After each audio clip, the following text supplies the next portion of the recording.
Welcome to Samba Samba. Enjoy the video. You begin by enabling the frameworks and permissions. Import map kit and core location, then place an MK map view in your view or instantiate it in code. Once done, set the map's delegate and configure shows user location. Next, request NS location when in use usage description in info. Plist and call request when in use authorization. Make sure to start updating location so you receive coordinates. These first steps give you map view access and live location data, enabling the rest of the implementation to work correctly. You now add visible content.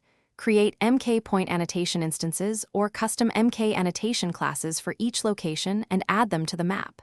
Then compute an MK coordinate region using center and span and call setRegion, animated.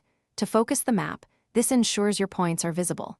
Next, pick a map type such as standard or satellite and add overlays for routes or polygons when needed. Make sure to handle clustering and reuse annotation views to keep performance smooth as your data set grows. You finish by implementing MK map view delegate callbacks, provide annotation views in map view, view for, and respond to taps in map view, did select. Once you have stable behavior, stop updating location when the view disappears to save battery and handle location errors in Location Manager.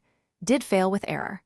Finally, optimize performance with reuse identifiers for annotation views and test using a GPX route in the simulator. Troubleshooting tip: if annotations don't appear, make sure coordinates are valid and map region is locked.